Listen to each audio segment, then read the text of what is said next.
Hi, my name's Julia, and I buried my husband on a Wednesday.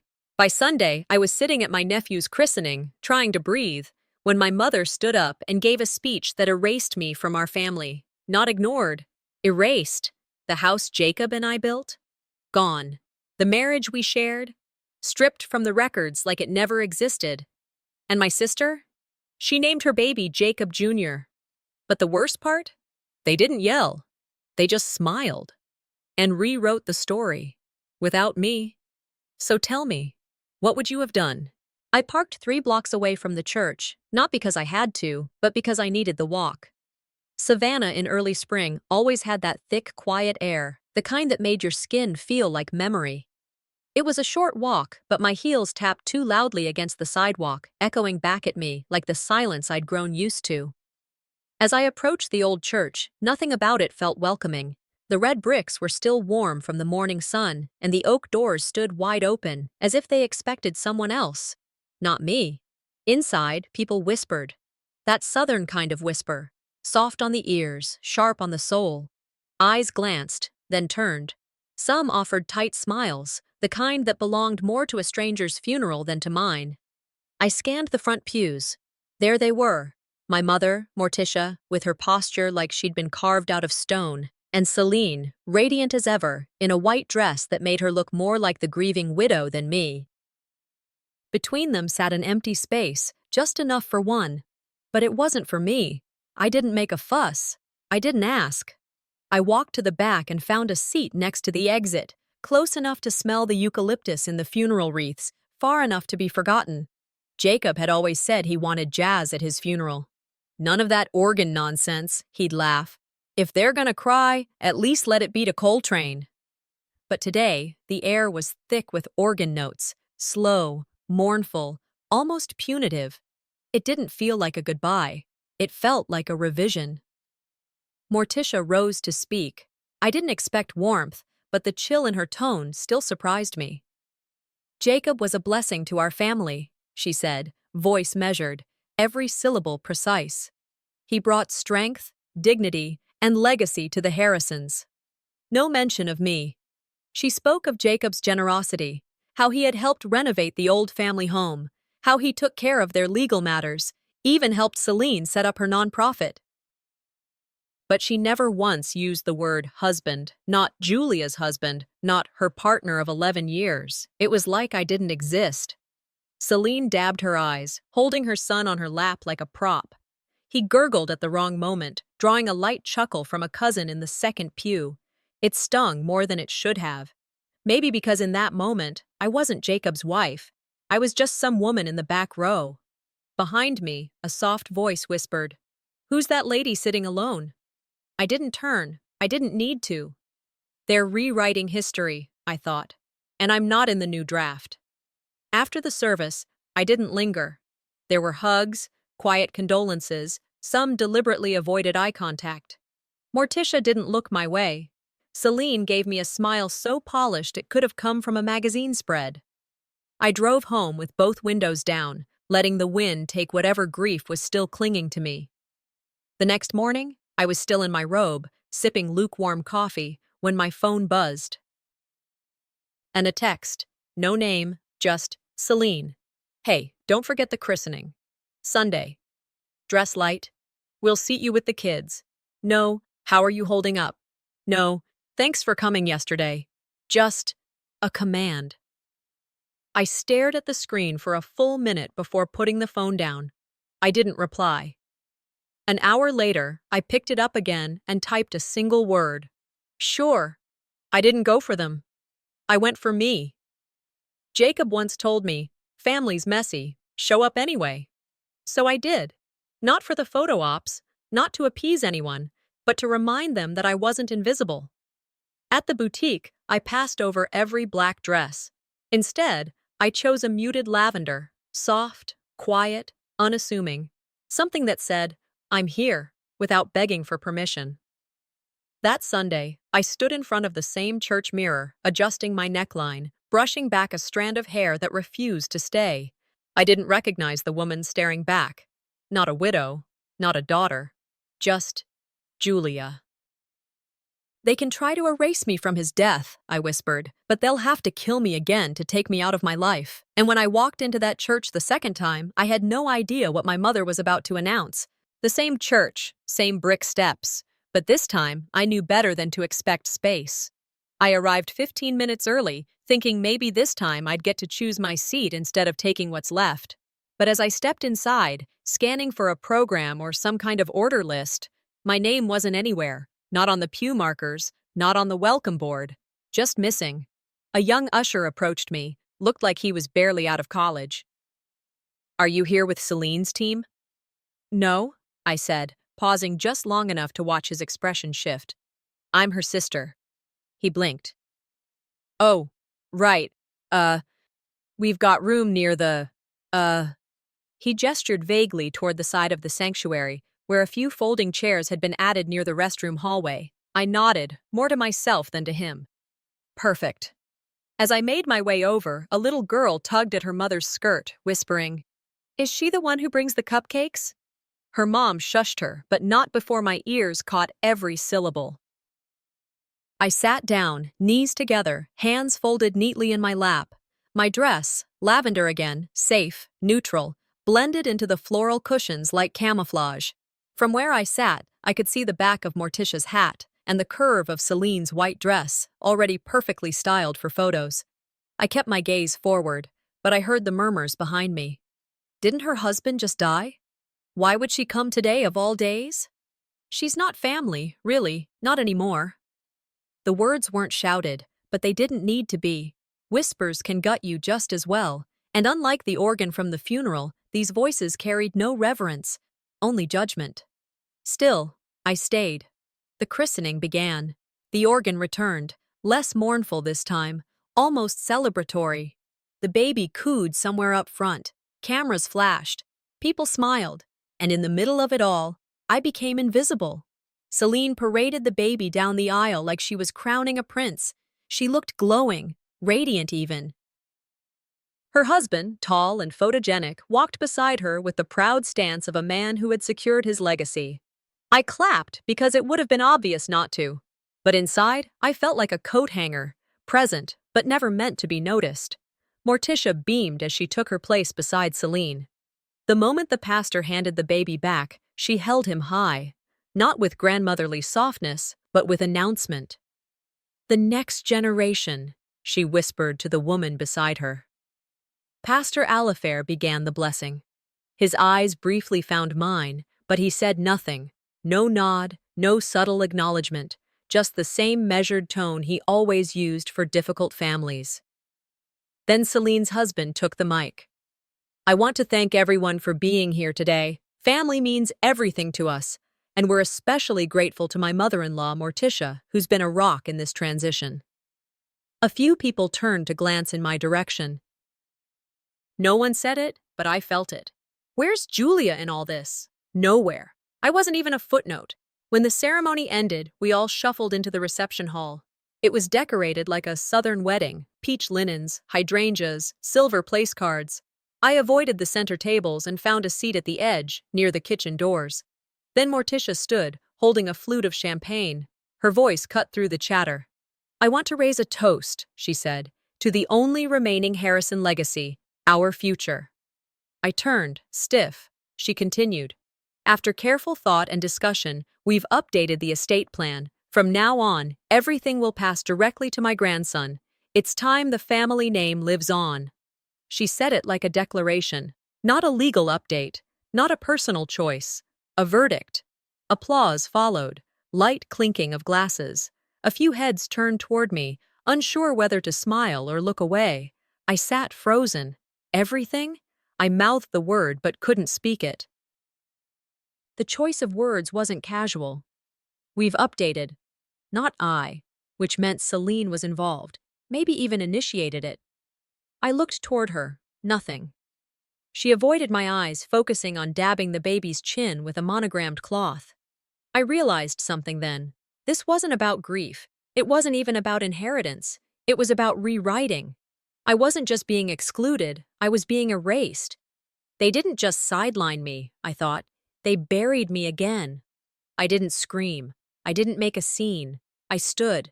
Morticia didn't notice. Or maybe she did and chose not to. I walked out before the dessert trays made their rounds. My heels clicked against the reception hall floor, each step steadier than the last. Outside, I slipped off my shoes and carried them barefoot across the gravel lot. The late morning sun had climbed high enough to warm the asphalt. Cars lined the street, most of them too shiny, too spotless to feel like anything familiar. In the distance, I heard laughter. And inside, champagne poured freely, but I was done drinking illusions. They think I walked away empty, I whispered to no one. What they didn't know is that I kept something Jacob gave me, something they forgot existed. 2 days after the christening, I stood at Morticia's front door, clutching a canvas tote that felt heavier than it should. I told her I'd come to grab the photo album I left during our last family cleanup. Truthfully, I wanted to see if anything in that house still held a piece of me. She opened the door with a familiar, tight-lipped smile. Not a hello, not a how have you been, just that measured nod, like I was a guest showing up too early to a dinner party. Didn't expect you so soon, she said, stepping aside. Didn't plan on staying long, I replied, stepping into what used to be a hallway filled with framed snapshots of a family I thought I belonged to. The living room hit me like a bucket of cold water. Every inch of wall space had been updated. Celine in her charity gala gowns, her husband holding their baby in front of that ridiculous mural. Even Jacob, smiling next to Celine at some fundraiser I wasn't invited to. And the photos of me and Jacob? Gone. I stared at the blank spot above the fireplace where our wedding portrait used to hang. It had been professionally framed, gifted by a close friend. Now, replaced by a generic landscape, some muted Georgia marshes that meant nothing to anyone. I thought it was time to freshen things up, Morticia said, as if redecorating grief was the same as repainting a guest room. I turned slowly. Did you donate the old ones, or? She waved a hand. Some are in boxes. Others, well, digital's easier, isn't it? Less clutter. I nodded. Sure, less clutter. But the ache in my chest said otherwise. That wasn't spring cleaning. That was extraction. Sanitization. A redaction of my role from the family record. I'll just grab the album, I said. She gestured vaguely toward the den. If you remember where you left it.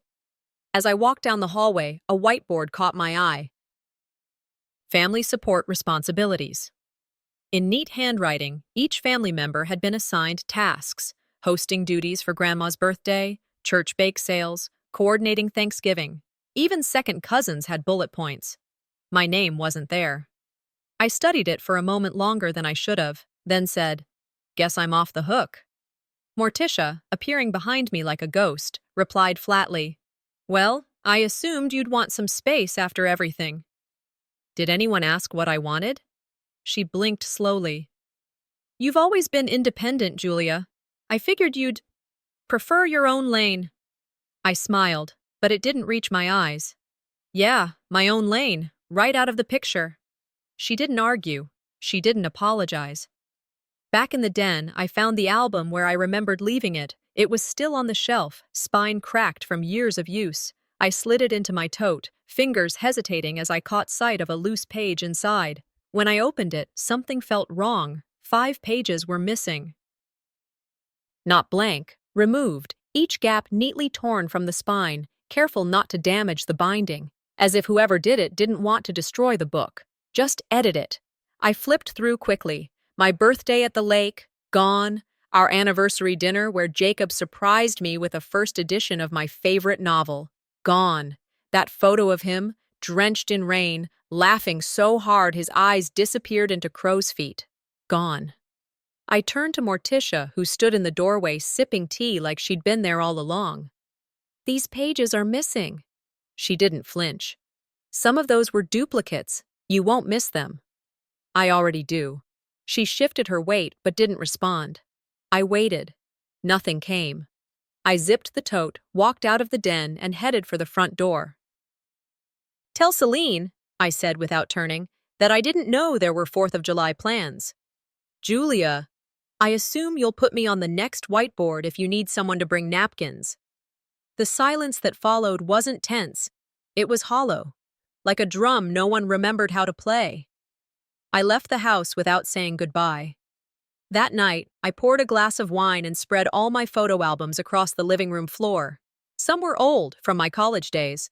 Others had been updated over the years. Many I had shared with Morticia during family holidays.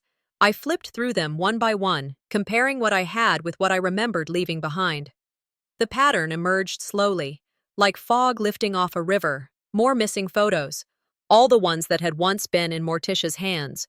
Gaps in time. Vanished moments. This hadn't started last week, or even this year. This didn't start with Jacob's death. This started the day I became inconvenient. I knew something was off the moment I stepped through the doors of the church community center. Maybe it was the decor, overdone, like someone had been trying too hard to prove something. Or maybe it was the fact that I wasn't listed on the seating chart again, even though Pastor Alifair had specifically said I'd be given a moment to speak. "Just a few words," he'd said over the phone. "You deserve that, Julia." I had dressed carefully. Soft beige blazer, hair pulled back neatly, nothing flashy, nothing begging for attention. But as I scanned the crowd, it became painfully clear that today wasn't for me. Celine stood near the front with her baby propped perfectly on her hip, posing for a local news photographer like she'd been born in front of a lens. Morticia hovered nearby, fluttering from table to table with champagne flutes and praises to share. I walked quietly toward the back of the room. The table I found had 2 chairs left, next to an elderly uncle I barely knew, and a distant cousin who pretended not to see me. I sat, smiled once, then stayed quiet. The program began. Pastor Alifair opened with a short prayer, his eyes brushing past mine, but not lingering. A slideshow ran across the projector screen, images of family vacations, birthday parties, charity events. Not a single one included me. My throat tightened, but I swallowed it down. Then Celine took the stage. She looked ethereal, poised, and utterly prepared. She leaned slightly into the mic and began, "Our family has always stood strong through generations, through war, illness, loss. We have endured." Murmurs of approval rippled through the crowd. Cameras clicked. She continued, her voice even, almost rehearsed. "Some we lost too soon, but they left behind values that shaped us. They taught us loyalty, perseverance, and love. Today, we celebrate not only the past, but the future." I knew this speech. I had written most of it. Weeks ago, Pastor Alifair had asked me to put together some words, something to reflect the family's story and my experience standing by Jacob's side through illness, through the strain of infertility, through every quietly held burden no one else wanted to carry. I'd emailed the draft to Morticia. I never heard back. But there it was, on Celine's tongue, scrubbed of my voice, painted in her polish. She didn't mention me once. She talked about the strong women who carry the Harrison name, gestured at Morticia, nodded at herself. When the applause erupted, Morticia stood first, leading the claps with a proud smile. I didn't clap. I sat there, hands folded, eyes locked on Celine's baby, still oblivious to the stagecraft around him. As the crowd dispersed into mingling groups, a cousin I hadn't spoken to in years approached me, hesitantly. "Hey," she said, eyes darting around. "I didn't know you were still, in the loop." I frowned. "What do you mean?" She leaned in. "There were some screenshots going around. Texts you sent about the family?" My breath caught. "I haven't sent anything." She tilted her head, uncertain. "It looked real." "Can I see them?" She shook her head. "I didn't save them.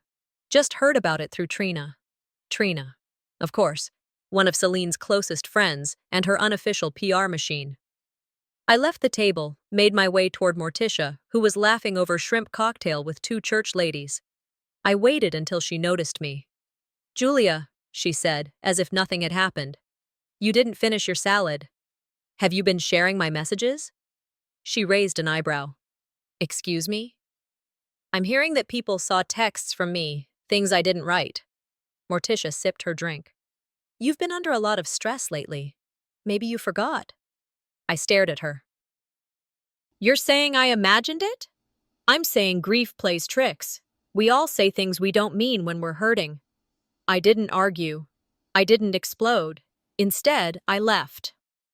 At home, I unlocked my old phone, the one I'd used when I stayed at Morticia's house a few months ago. Some messages were gone. Threads were oddly rearranged. My backups had holes. Someone had tampered with it. It made sense now.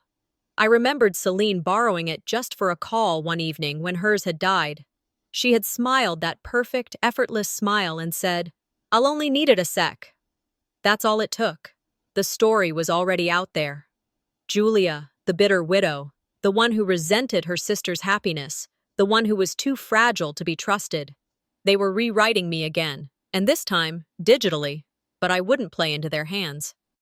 The next morning, I returned to the church to thank Pastor Alifair. He looked at me with quiet regret. "I'm sorry," he said, glancing toward the hallway. Things got redirected. I noticed. He handed me a small envelope. "This was dropped off for you." Inside was a copy of my speech, the original. My name still typed at the bottom in all caps, Julia Harrison. I didn't cry.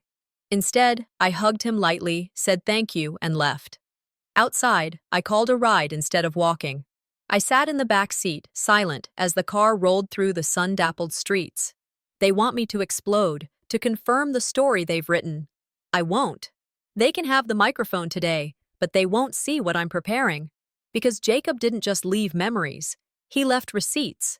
It was a humid Friday evening when I arrived at the historic banquet hall downtown. The invitation came through a forwarded email. No personal note, no greeting. Just, "Julia, if you're available, the family would appreciate your attendance." Sent from Celine's assistant, not from her. I walked in wearing navy, clean lines, pressed collar, pearl earrings. No one could accuse me of being unpolished. But the minute I crossed the threshold, I saw the same choreography. Celine smiling for the press, Morticia greeting donors like royalty. There was no mention of me on the program, not even a line. And I was once a co-founder of this very initiative. No one looked surprised to see me, but no one looked pleased either. Past the flutes of champagne and trays of seared shrimp, I stood quietly by the edge of the room as a large screen descended from the ceiling. A hush spread as the lights dimmed and a promotional video began playing. Piano music swelled. Images of charity drives, community outreach, ribbon cuttings. There was Jacob, his warm smile, that rare twinkle in his eye, standing beside Morticia, beside Celine, never beside me. Footage I remembered, events we had attended together, but where I had somehow vanished in post-production. Not a single image of me. Not one. I hadn't cried in public in months. But in that moment, my throat clenched with a force I didn't see coming. The worst part wasn't the exclusion, it was the erasure, clean, calculated, like I had never belonged to begin with. Celine stepped forward as the lights returned. "Tonight," she announced, "is not just about what we've done, it's about who we're becoming." A staffer pulled back the curtain to reveal a mural, centered in it, her baby. Surrounded by gold leaf, soft blues and whites. It looked like something out of a magazine shoot. "In honor of his uncle's strength and wisdom," Celine continued, "we named him Jacob." A pause. Gasps. Applause. My stomach twisted. My Jacob. Then I heard Morticia whisper to a donor standing beside her, soft but audible. "Our Jacob lives on, through the right branch of the family." I didn't feel rage. I didn't even feel sadness. I felt finished. I turned on my heel and left. Outside, the air was thick and still. My heels hit the pavement with intent, each step steady. I didn't bother calling a car. I just walked. Half a block later, I heard a voice behind me. "Ms. Harrison!" I stopped. A young woman jogged toward me, recorder in hand. Local press. I recognized her from a few past events. "Do you have a moment?" she asked. "We'd love a quote for the segment." I hesitated.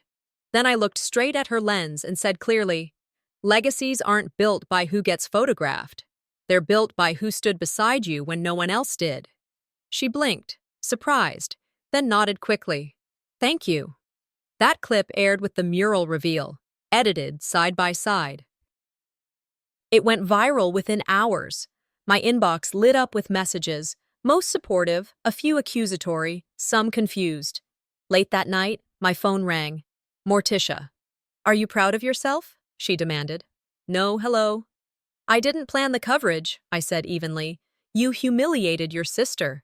She used my husband's name to crown her child and cut me out of a legacy I helped build. You've always been dramatic, Julia. No, I replied, voice like steel. You just never expected I'd speak. There was silence. You raised a fighter, I added. You just didn't expect she'd fight back. Click. She hung up. I placed the phone on the table, hands shaking, but not from fear. Clarity. The next morning, I checked my mail. Tucked in between grocery flyers and a utility bill was a small padded envelope. No return address. Inside was a flash drive and a folded note in Jacob's handwriting, just in case they ever try to erase you. Love, J.E. That night, I opened the drive and saw the one thing that could unravel everything. I sat at the kitchen table with the lights dimmed, my fingers resting on the edge of the flash drive like it might bite back. The note in Jacob's handwriting still lay beside it, the ink slightly smudged where I had touched the word erase. I didn't need courage. I needed confirmation. I plugged it into my laptop. A folder popped open almost instantly. For Julia. I clicked. There it was.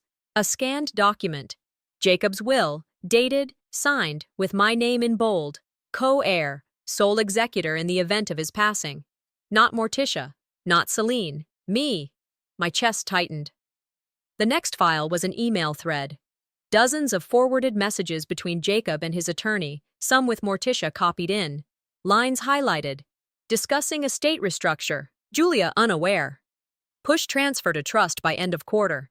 My name danced across the page like a ghost they were trying to bury. Then an audio file. I clicked play. Jacob's voice filled the room, scratchy but unmistakable. If anything happens to me, and I mean anything sudden, I need this on record. I didn't change my will. I didn't sign anything new. If Morticia tries to tell you otherwise, she's lying. I wanted Julia protected. She deserves everything we built together. Don't let them write her out. I didn't cry, not in the way I expected. My eyes burned, but my hands were steady. Because this wasn't grief anymore. It was evidence.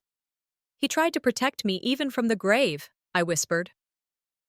The next morning, I walked into the law office of Marlene Dugray, a private estate attorney with a reputation for discretion. Her office smelled like cedar and ink. Books lined every wall, real ones, with creased spines and annotations in pencil. She took the flash drive, inserted it, then clicked through each file like she had all day. After an hour of silence, she turned to me. Do you know what you have here? I nodded. Proof. She exhaled. And probable cause. Marlene tapped a few keys and pulled up the public real estate records for the Harrison properties. One listing caught her attention. A transfer of ownership filed 3 days after Jacob's death. From Jacob Julia Harrison to Morticia Harrison Celine Rowe, co-trustees. She clicked deeper.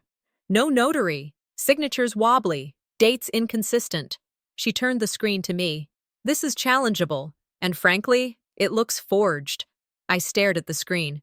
They didn't expect me to check. They never do, she said. They expected me to fold. She nodded slowly. And are you? Not a chance. Marlene handed me a folder. We'll need notarized statements, a timeline, and a printed version of that audio file. I'll draft the motion for injunction by the end of the day. From her office, I drove straight to the county records department. The building was quiet, the kind of place where bureaucracy moves like molasses but cuts sharper than a scalpel when it wants to. I approached the clerk's desk, calm but firm. I'd like a certified copy of the deed for 412 Blackwood Lane. She typed, paused, frowned. That's been reassigned. To whom? Morticia Harrison and Celine Rowe, joint title holders under Harrison Legacy Trust. There's no Julia Harrison listed? She turned the screen so I could see. No, it says, previous co-owner deceased, surviving kin reassigned. I froze. I was standing right there, alive, breathing, with ID in my purse, and still, legally erased. My hand trembled as I reached for the printout. I wasn't just erased emotionally, I murmured. I was erased legally. I walked out gripping that paper like it was a weapon, because now it was. Back at home, I didn't change clothes. I didn't eat. I just laid everything on the dining table. Jacob's will, the emails, the audio, the property deed. And it looked like a war map, every page a territory I'd lost and was about to reclaim. At 7:15 p.m., I sat in Marlene's office again, handing over the assembled folder. She scanned each page. You move fast. I've had to. She looked up. Do you want to go public yet? No noise, I said. Just results. Her mouth curved into a smile. Understood. Before I left, I asked, what happens if this goes to court? Then we win. With this much evidence, they'll have no choice. I nodded and stepped outside. The evening air was heavy, but I felt light. I walked back to my car without looking over my shoulder. In the driver's seat, I whispered aloud. They buried me in silence. I slid the key into the ignition, staring at my own reflection in the rearview mirror. So I'll resurrect in silence. I shifted into drive. With evidence. The headlights cut through the dusk as I pulled onto the main road, already knowing who I had to take down first. And the first name I planned to expose wasn't even my mother's. It was Saturday morning when I got the text from Pastor Alifair. Come to the rectory, private. Just 2 words, no explanation. By 9:30 a.m., I was sitting across from him in his book-lined office, sunlight cutting through the stained glass like judgment. He didn't offer coffee. He just handed me a sealed manila envelope and sat back down. This came from Jacob, he said softly, about a month before he passed. My breath caught, but I didn't open it yet. I stared at the name written in Jacob's handwriting. My name. Just 5 letters, but they felt heavier than anything I'd carried lately. Inside was a single-page letter and a USB drive. I unfolded the paper. It was brief, direct. If anything happens to me suddenly and I can't speak for myself, this is my voice. Please believe me, Julia. Love, Jay. I plugged the drive into my laptop. Pastor Alifair stayed silent, eyes lowered. Jacob's voice came through the speakers. Raspy, tired. But his... If you're hearing this, something happened, and it happened fast. I didn't change my will. I didn't sign any documents giving control to anyone else. If Morticia claims otherwise, she's lying. Everything I had is meant for Julia. All of it. Don't let them take it. I covered my mouth. Pastor finally spoke. I didn't know how to tell you, but you needed to hear it from him. They're planning something, I said. He nodded. Legally, carefully. Then I won't wait for them to strike first. I left the church and headed straight for the county records office. I didn't call first. I didn't want to give them time to clean anything up. The clerk wore glasses too big for her face and tapped slowly at her keyboard. I'm looking for any updates to the Harrison estate, I said, handing over Jacob's death certificate. Filed after March 2nd. She nodded and clicked. Her eyes scanned the screen. There's a supplemental will. Filed March 4th. My blood ran cold. Can I get a copy? She printed it without hesitation. I took it to a bench outside and read. Jacob's signature was there, kind of sloppy, slanted, not notarized, dated the same day he was sedated in hospice care, and it granted full financial authority to Morticia Harrison over all joint holdings. There were no witnesses listed. I took a photo of the document and called Agnes. She picked up on the first ring. You sound like you found a body. I found something worse. By early afternoon, I was in her office. She flipped through the printouts and the scanned files on my flash drive. This signature's trash, she said bluntly. That's not even close to his standard form, and there's no way a court accepts this if he was on morphine. She looked up. You ready to go to war? No noise, I said. Just results. She smiled. Let's bury them legally. At 5:00 p.m., I received another invitation, this time to a family dinner at Celine's place. A chance to clear the air, the message said. I knew what that meant. They were making their move. I showed up at 7 sharp.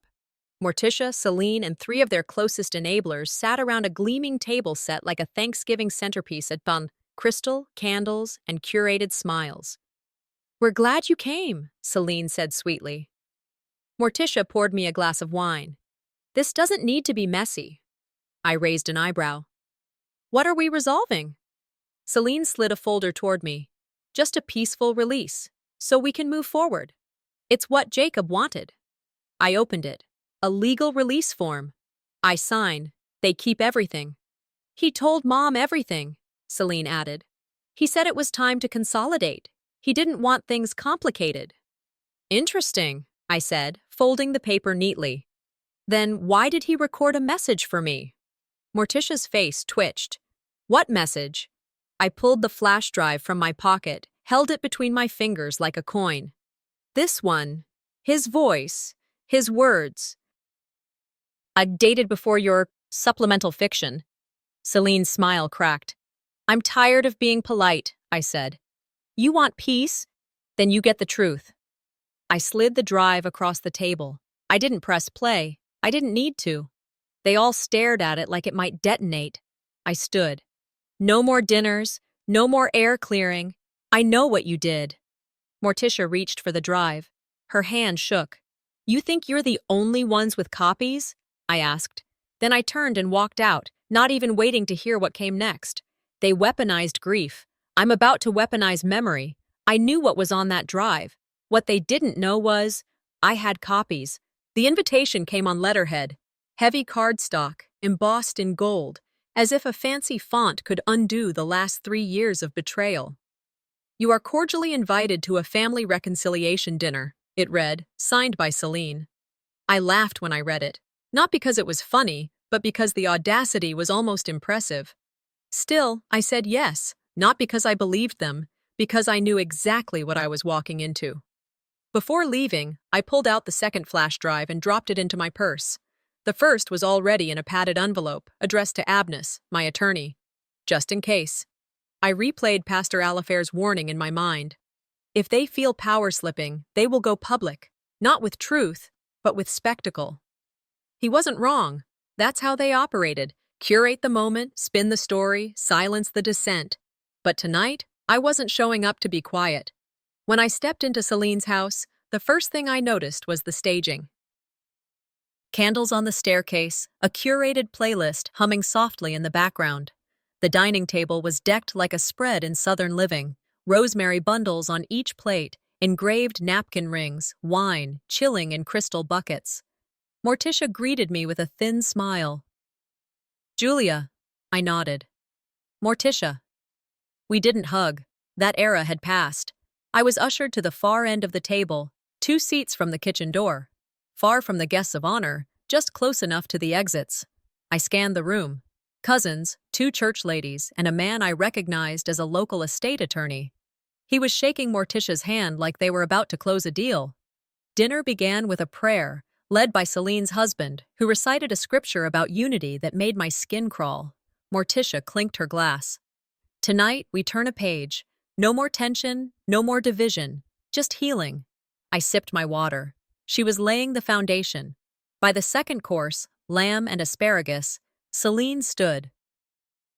"We'd like to resolve everything tonight, for the sake of the family," she said, "but we need your cooperation." She pulled a folder from under the table and slid it toward me. "It's a settlement," she continued. "Simple. You agree to forego all estate claims. We agree to move forward peacefully." I didn't touch the folder. "I assume your attorney has reviewed it?" Celine nodded. "Of course." "Not mine," I said. "You've dragged this long enough," Morticia cut in. "Jacob made his wishes clear." "Oh, he did," I replied, reaching into my purse. "But not to you." I pulled out the flash drive and placed it gently on the table. Every eye followed it like it was a grenade. "Before I sign anything," I said, "let's hear from the one person no one in this room has let speak, Jacob." I stood and walked to the corner where a small speaker sat idle next to the buffet. I pressed play. Jacob's voice filled the room. Quiet at first, then stronger. "If anything happens to me suddenly, I want Julia to know I didn't change my will. Not ever. If someone claims otherwise, they're lying. Forks clinked. One dropped. A cousin gasped. He wanted me protected, Jacob continued. He said I deserved everything we built together. Don't let them take it. Morticia's face turned ash gray. Celine opened her mouth, but I held up a hand. You want peace, I said, locking eyes with Morticia. I want the truth. And now, so will the court. I walked back to my seat. No one spoke. That night, I called Abness to file the complaint officially. We drove together to the courthouse the next morning. She carried the documents, I carried Jacob's voice, but the clerk frowned. There's already a complaint under your name, she said. What? Filed last week, closed yesterday. Abness leaned in. That's not possible. The clerk pulled up the file. It was signed, resolved, dismissed. I stared at the screen. That's not my signature. The clerk looked at me confused. It matched the ID on file. Abness stepped aside, phone to her ear already. This is obstruction. My heart pounded. They used my name. They preempted you, she said. Filed a fake complaint to block the real one, and now the court thinks it's handled. They don't just erase the dead, I whispered. They erase the living. Back at Celine's house that evening, we met in the study. I pulled out one last document, Jacob's original will, notarized, time-stamped, with an affidavit signed by his attorney. I didn't say a word. I slid it across the table to Abness. She opened it slowly, letting the weight settle. I looked at Morticia. You wrote me out in silence. I turned to Celine. But I'm signing myself back in, with proof. By this time tomorrow, my name will be back where it belongs, in ink and in memory. The courthouse lobby was cold and impersonal, just like I remembered it. I arrived 15 minutes early, file folder in hand, ready to officially reinstate my rights with Jacob's will and the original documents that proved everything they had tried to bury. Abness met me by the marble column near the front desk, her hair pulled into a sharp bun, eyes already scanning the clerk window ahead. Let's get it done, she said. We approached the counter. A young woman in blue glasses peered at us over her screen. How can I help? I'm here to reassert my marital rights, filing with full documentation, I said, placing the folder between us. She typed for a moment, brows drawing together. Ma'am, there's no valid marriage certificate on file. I blinked. Excuse me? There's nothing under Julia Harrison, or Julia Rowe. Nothing attached to Jacob Harrison either. We were married in Savannah, I said, keeping my voice steady. Legally. Witnesses. Licensed. Filed. She hesitated. I can check the archived physical records, but our digital system goes back 20 years. I handed over a photocopy of our license, thankfully one I'd saved. She compared it to the screen. It's not in our system, not here, not in backups. They didn't just fight me with lies, I murmured. They buried the truth. Abness leaned forward. We need to escalate this, state level, internal audit. If they scrubbed her marriage license, we're looking at a criminal cover-up. The clerk looked nervous. I'll forward your request to the records supervisor. I stepped away from the counter. My legs felt like they weighed 50 pounds each, but I was too angry to sit. We left the building. Abness called a contact at the state archives. I needed a moment, so I walked down the street to clear my head. There was a coffee shop on the corner, one of those vintage-style places that sold cold brew in mason jars and had chalkboard menus. I stood in line, barely paying attention, until I heard it. Oh my God, is that Julia? The voice was sharp, amused. I turned slightly. It was my second cousin, Annabelle. She was with a younger woman I didn't recognize. Her hair was dyed the same frosty blonde Morticia liked, and her lipstick was too bright for morning. I thought she was done playing the widow card, Annabelle said, loud enough for half the room to hear. Guess not. The barista froze. Someone snickered from a table near the window. I didn't flinch. I stepped forward, ordered my coffee, and turned right back to her. Annabelle, I said, calm as silk. I heard you started selling knockoff bags on Instagram. Still pretending they're designer? She blinked. I mean, we all have our performance pieces. Then I walked to the corner, found a seat, and sipped my drink. Public shame only works if you let it stick. Don't try to win over the haters, I whispered to myself. You're not the jackass whisperer. I didn't expect what came next. As I reached the bottom of my cup, an older woman approached me. Neatly dressed, kind eyes, confident stride. I didn't recognize her. Mrs. Harrison? Yes? I'm Doris Redford, retired attorney. I was there when you and Jacob filed your marriage license. I remember the clerk who stamped it. I blinked. You, seriously? She nodded. She's retired now but still in town. You want to call her together? I nodded slowly. Please. She sat down, pulled out her phone. Dialed. When the woman answered, Doris passed me the phone. Hi, I said nervously. This is Julia Harrison. You signed our marriage license in 2008, Jacob and I. I remember, the voice said instantly. You two came in soaked from the rain. He joked that the ink might smudge. I closed my eyes. I think someone removed our file, I said. She paused. That's not legal. If you need a witness, I'm available. Doris smiled at me. Told you. And just like that, the weight began to shift. For the first time in months, I didn't feel like I was walking uphill through mud. Maybe not everyone drank the Kool-Aid. That evening, back in my apartment, I sat at my desk, organizing evidence, preparing my affidavit, when my phone buzzed. A notification, YouTube. Private video from Julia H. Flash uploaded 37 minutes ago.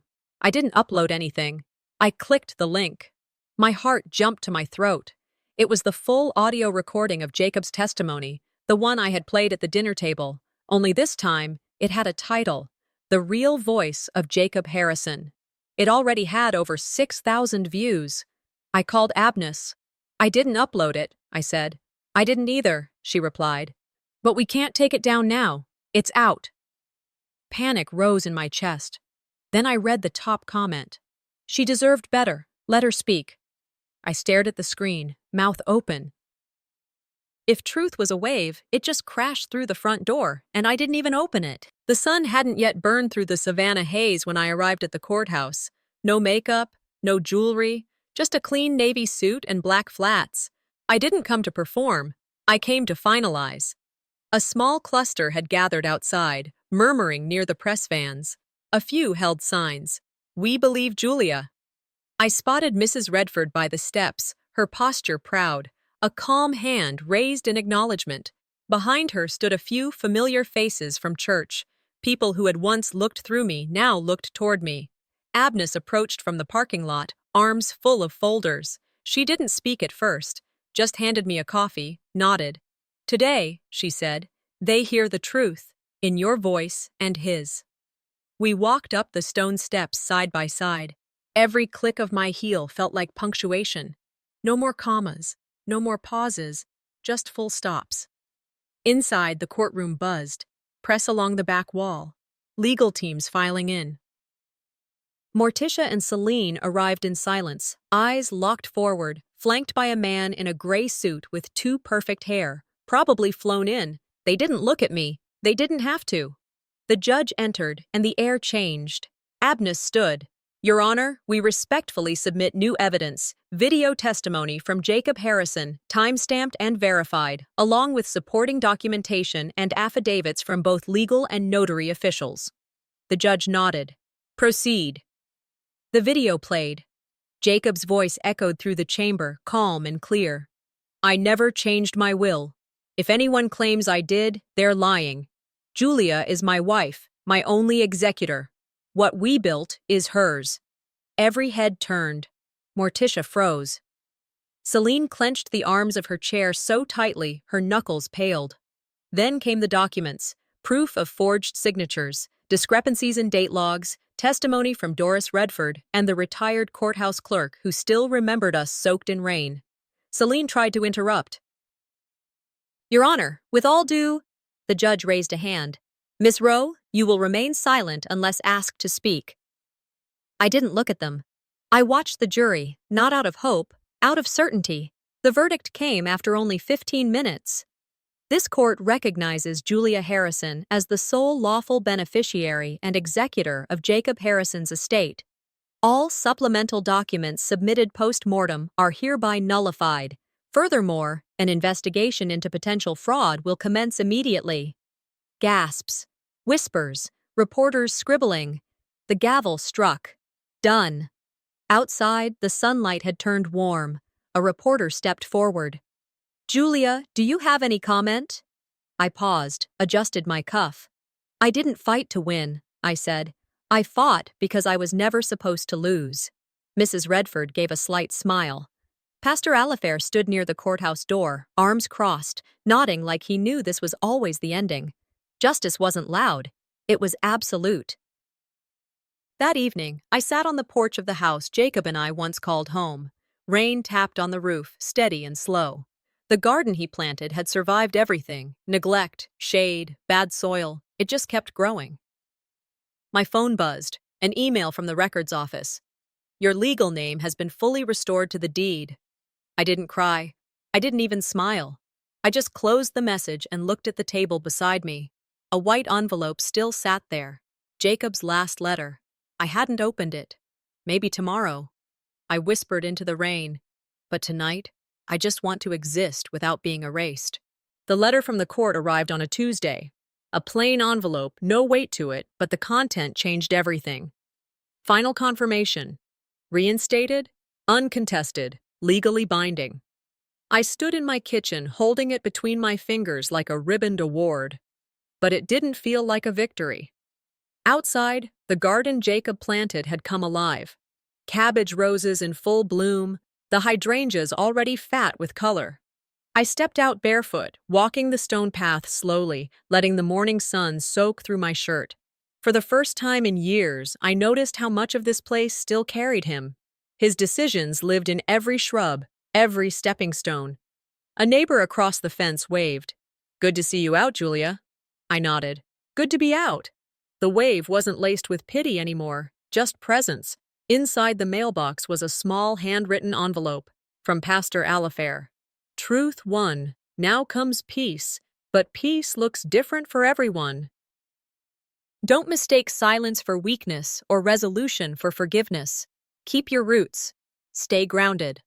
I folded the note, tucked it into the cookbook drawer, and whispered, "I didn't win because I fought. I won because I stayed standing." For once, I didn't feel watched. I didn't feel erased. The mailbox didn't loom anymore. It was just wood and metal, no threat, no warning. Just a box for what came next. That afternoon, Morticia came unannounced. I heard her car door slam and instinctively checked the lock, then shook my head and opened the door before she could knock. She stood there, no pearls, no styled hair, just Morticia, aging faster than before. Her eyes were puffy, but not red. "I won't stay long," she said, holding out a familiar object wrapped in linen. I unwrapped it. My photo album. The original. Pages reinserted. Restored. She didn't ask to come in.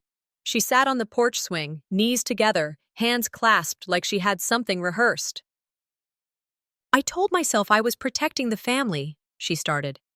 "I see now. I was protecting control." I sat across from her but didn't say a word. I let her carry her own weight. "I won't insult you with an apology I didn't have the courage to say in court." Still, I stayed quiet. She added, "I won't ask for forgiveness either." "I'm not offering it," I replied calmly. "You don't need forgiveness from me. You need peace with yourself." She looked at me, eyes glossy but not soft. "Jacob would be proud of you." "He was already proud," I said. "You just never heard him." Morticia stood, hesitated, then turned to go. No hug, no handshake, but there was no hatred either. Closure didn't come in a bow. It came in release. 2 days later, I walked past City Hall and saw workers pulling down Celine's campaign banners. The logo peeled away slowly under the heat. Rumors floated, sponsors backing out, the legal probe expanding. Celine hadn't spoken to me since the ruling. I hadn't expected her to. Some endings are just gaps that no one fills again. As I crossed the square, I passed the old library where Jacob used to volunteer. A plaque now hung by the entrance, Jacob Harrison Reading Room. I had donated the books anonymously, but the staff guessed. They always did. Inside, I watched a child pull down where the red fern grows and curl up by the window. I smiled. Sometimes, justice doesn't scream. It dissolves quietly. That evening, I returned home and made a cup of mint tea, the kind Jacob used to make after long days. On the table sat one item still untouched, the white envelope, Jacob's handwriting. I opened it slowly. Inside was a short note and a key. You don't need my name to matter. You never did. But I hope it brought you strength when they forgot who you were. The key had no label, but I knew instantly what it was for. A cabin, North Carolina. The place we once dreamed of retiring to. A place untouched by all of them. I held the key tight. The next chapter wouldn't be written in courtrooms. It would be written in quiet places, in my own name. The pen hovered in my hand before the final signature. Not out of doubt, but from the weight of the moment. The estate office I'd reclaimed felt cleaner now. New curtains, a fresh coat of paint. Jacob's books remained, his desk too. But the energy had shifted. It was mine now. Abnus sat across from me, nodding. This seals it. Title, holdings, rights, everything. In your name. I signed the last page. I wasn't restored. I was claimed, reclaimed. She closed the folder, slid it into her briefcase. One last thing, she said, standing. Letter from the court this morning. An ethics probe has officially been opened into Morticia's and Celine's legal counsel. You won't have to testify unless you want to. I don't, I said. They buried themselves. Let them dig out. After she left, I made 2 phone calls. The first, to the bank. I established a fund in Jacob's name for scholarships in historic preservation. He would have smiled at that. The second, to a real estate agent. I gave them Celine's house address. It was never hers to begin with, I said. Let her learn what it's like to lose something she didn't earn. That wasn't revenge. That was rebalancing. By mid-afternoon, I had a delivery on my doorstep, a framed certificate confirming all holdings legally belonged to me and only me. I hung it in the hallway, next to a photo Morticia once took down. It felt poetic. The next day, I stood in front of a small studio camera at the PBS affiliate. The interviewer smiled, clipped her mic, and said, "Whenever you're ready." I leaned forward just slightly, voice steady. There are families that love deeply and fight quietly. Mine tried to rewrite me. I refused the edit. We spoke for 20 minutes. I shared Jacob's story, my own, and how legacies aren't just built on blood, they're built on integrity. The interviewer asked gently, "Do you forgive them?" I didn't flinch. Forgiveness is for those who admit they wronged you. I'm not waiting for that to live my life. The segment aired that night. By morning, the video had over 2 million views. One comment stuck with me. Iconic. Elegant. Unbreakable. I didn't respond. I didn't need to. Days later, I packed a small bag and drove north, following the same map Jacob once drew on the back of a receipt. The cabin was tucked behind a ridge, half hidden in the trees. It looked just like I remembered, modest, weathered, but strong. Inside, it smelled like cedar and thyme. On the mantel, a wooden box with a note. This is for when it's all yours again. Inside were Polaroids, sunburnt smiles, rainy hikes, bad angles, our favorite book of poems, a leather journal, blank, except for my initials embossed in gold. I lit the fireplace, sat on the rug, and opened the journal. Day 1, I wrote. My life, in my own voice. Night came gently. I stepped outside, barefoot, the wood of the porch warm beneath me. Above, the stars blinked slowly, like they remembered Jacob's name too. They tried to erase me from my own story, I whispered. But I wrote a new one where I don't just exist. I matter. I touched the journal's spine again. My name is Julia Harrison. I was never a footnote. I was always the author.